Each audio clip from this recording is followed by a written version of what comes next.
Hello friends, आज का जो वीडियो है बहुत मोस्ट रिक्वेस्टेड वीडियो है। तो आइए शुरू करते हैं। कई लेडीज़ की शिकायत होती है और मेरा पूरा कमेंट बॉक्स में बहुत सारे इस तरह के कमेंट्स आए हुए हैं कि जैसे जैसे मतलब शादी को टाइम होता जा रहा है, पति टाइम नहीं देते, ठीक से बातचीत नहीं करते, अपने दोस्तों में बिजी रहते हैं, या फिर पूरे टाइम जब आप साथ भी बैठे हुए हैं चाय पी रहे हैं लेकिन मोबाइल लेके साथ में बैठे रहते हैं, मतलब आपको बिल्कुल टाइम नहीं देते। फ्रेंड्स, आज हम 9 पॉइंट्स में इस तरह से मैं आपसे बात करूंगी वंडरफुल लेडीज़ कि हमको अपने बिहेवियर में किस तरह का छोटे मोटे चेंजेस करने चाहिए, क्योंकि 9 पॉइंट्स में आप एक बार गौर करके देखिएगा, कोई ना एक कमी आपके बिहेवियर में ज़रूर होगी जिसकी वजह से वो ऐसा करते हैं। तो आप देखिए, लेट अस सी, आप चेक करिएगा कौन सी आपके अंदर इस टाइप की कमी है। तो जो पॉइंट नंबर 1 है हमारा, वो है कि बात काटना। वो कोई इंपॉर्टेंट बात कर रहे हैं लेकिन आपको कोई बात बीच में याद आ जाती है तो आप उनकी बात काट के अपनी बात कहना शुरू कर देती हैं। चाहे फ़ोन पे बात हो रही है, चाहे पर्सनली बात हो रही है, आमने सामने बैठे हैं, आप बात नहीं सुनती है। बेसिक टेंडेंसी भी होती है, कई लोगों की आदत होती है, केवल हस्बैंड वाइफ की नहीं, बाकी और भी कई जगह ये चीज़ मैंने देखी है कि कोई बात शुरू करता है, कोई इंपॉर्टेंट बात कर रहा है, लेकिन आपको लगता है कि आपकी बात ज़्यादा इंपॉर्टेंट है और आप उस बात को काट करके अपनी बात को कहना शुरू कर देती हैं। तो पहली चीज़ तो ये है कि बात काटना और अपनी जो राय है वो दूसरे के ऊपर थोपना, ये बहुत गलत वाली बात हो जाती है। इसकी वजह से भी क्या होता है कि कई बार क्या होता है, हस्बैंड ना इस चीज़ को अटेंशन नहीं देते कि मैं तो बोल रहा हूँ और ये मेरी बात सुन नहीं रही है, इसका ध्यान मेरी बात सुनने के अंदर है नहीं, तो फिर मैं क्यों बोलूँ। ठीक है। जो सेकंड पॉइंट होता है वो अपनी तारीफ खुद करना, पूरे टाइम खुद मियाँ मिट्टू बनते रहना। अरे वो पड़ोस वाली भाभी जी कह रही थी तुम बहुत सुंदर हो, तुम बहुत पढ़ी लिखी हो, तुम बहुत अच्छा ये काम कर लेती हो, तुम बहुत अच्छा वो काम कर लेती हो। तो क्या होता है, पूरे टाइम खुद का ही बखान करते रहना, खुद की ही तारीफ का ढंडोरा पूरे टाइम पीटता रहना। ये वाली चीज़ हस्बैंड तो क्या, आपको तो बोलना अच्छा लग रहा है ये सब चीज़ें, लेकिन और किसी को भी ये वाली चीज़ अच्छी नहीं लगेगी कि आप पूरे टाइम खुद की तारीफ करती चली जा रही हैं। तो क्या ये भी एक नेगेटिव इम्पैक्ट क्रिएट करता है कि जो हस्बैंड होते हैं वो आपकी बात पर, वाइफ की बात पर ध्यान नहीं देते। इसके बाद आता है पॉइंट नंबर 3 जो आता है फ्रेंड्स, वो है कि सबसे बड़ा जो इल हैबिट जिसको बोलते हैं, इल हैबिट जो हम बोलते हैं, वो है कि बात बात में दूसरों का मजाक उड़ाना। अब चाहे आप वो मज़े में ही कह रही हैं या मतलब सीरियसली नहीं भी है, लेकिन अगले को, सामने वाले को, क्योंकि देखिए हस्बैंड वाइफ का रिलेशन एक दूसरे के साथ में एक सामंजस्य बिठाने के लिए चाहे कुछ भी हो, एक आप भले ईगो सेटिस्फाई कहना ही कहें इसको, लेकिन अगर आप मजाक में, अगर मजाक के अंदर भी मजाक उड़ा रही हैं किसी का, तो वो वाली चीज़ आई थिंक हस्बैंड को पसंद नहीं आएगी। तो ये बहुत इंपॉर्टेंट एस्पेक्ट है लाइफ का कि इस चीज़ को ध्यान रखना चाहिए, क्योंकि ये कूल एटीट्यूड नहीं होता, ये फूल एटीट्यूड होता है कि हम सामने वाले को फूल समझ रहे हैं और उसका बात बात पर मना एक छोटे छोटी चीज़ों को लेकर के मजाक उड़ाते चले जा रहे हैं। वो ये आ जाता है कि आप मजाक तो उड़ा ही रही हैं, मजाक उड़ाने के साथ साथ बेइज्जती कर रही हैं, नीचा दिखाती जा रही हैं कि तुम्हारे वो वाले रिलेटिव्स अच्छे नहीं हैं, तुम्हारा वो वाला घर अच्छा नहीं है, या तुम्हारे ये वाली चीज़ अच्छी नहीं है, या आप में ये कमी है, तुम तो काले हो, तुम तो, मतलब कुछ भी तरह की चीज़ें ये हैं कि आप किसी भी तरह से करके ह्यूमिलेट करने की कोशिश कर रही हैं। हस्बैंड कोई नहीं, ये बेसिक नेचर जो होता है ना, वो किसी के साथ भी बदलता नहीं है। ये भी एक बहुत इंपॉर्टेंट एस्पेक्ट है कि आपकी किसी भी बात से सामने वाले को ये चीज़ महसूस नहीं होनी चाहिए कि ये हमको ह्यूमिलेशन हो रहा है हमारा और हमारी बेइज्जती करके हमको नीचा दिखाने की कोशिश की जा रही है।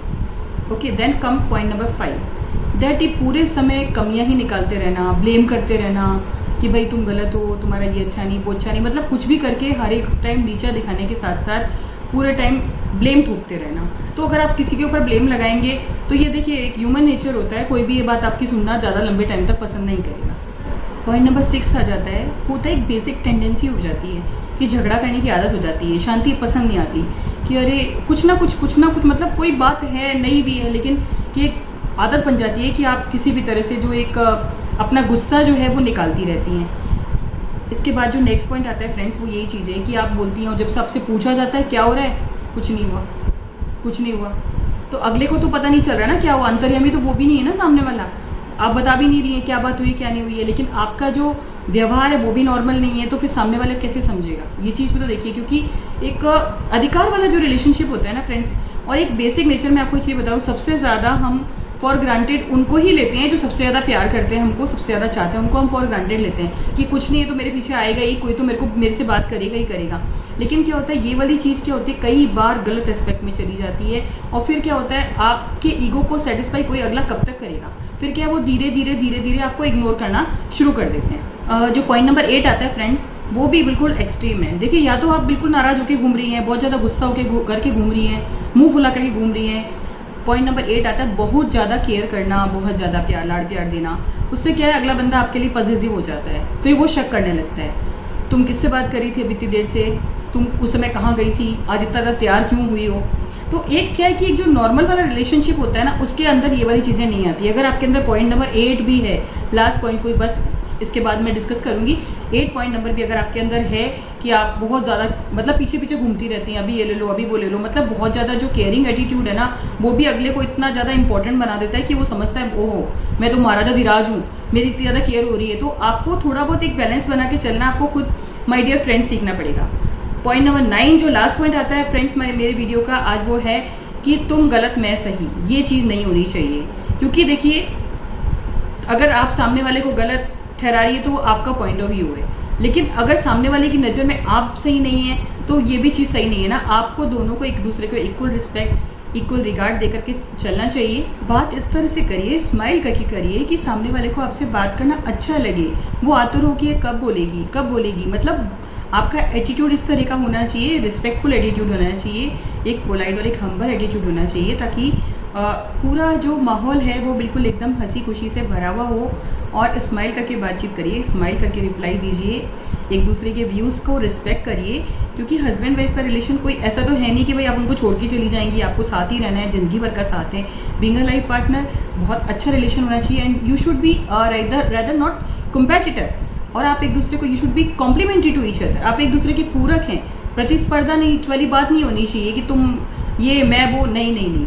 मतलब ये वाली चीज़ होनी चाहिए कि आपका बहुत अच्छा एक और पॉजिटिव एटीट्यूड होना चाहिए एक दूसरे को लेकर के, तभी घर अच्छा बने रहेगा। फ्रेंड्स ये 9 पॉइंट्स मैंने आपसे शेयर किए। अब देखिएगा आपके अंदर इसमें से आपको क्या लगता है, कमेंट सेक्शन में मुझे ज़रूर बताइएगा कमेंट करके, इन 9 पॉइंट्स में से क्या लगता है आपके अंदर कुछ ऐसा है जिसकी वजह से पति आपसे अगर बात करना पसंद नहीं करते, या आपको इग्नोर करते हैं, या अपने कामों में, अपने मोबाइल में, अपने दोस्तों में, सो कॉल्ड अपने और कामों में बिजी रहते हैं, और आप साथ होकर के भी बैठे लेकिन आप पर ध्यान नहीं देते। तो आप ये चीज़ देखिएगा इन 9 पॉइंट्स में से कौन सा ऐसा पॉइंट है जो आपके ऊपर सूटेबल होता है, और अपने इस वीडियो के बारे में अपने जो विचार हैं वो कमेंट सेक्शन में ज़रूर से शेयर करिएगा। और हाँ, एक बात और, ये भी शेयर करिएगा कि नेक्स्ट वीडियो आप किस चीज़ के ऊपर, किस टॉपिक पर देखना चाहते हैं। Thanks for watching my video. Please like, share and subscribe.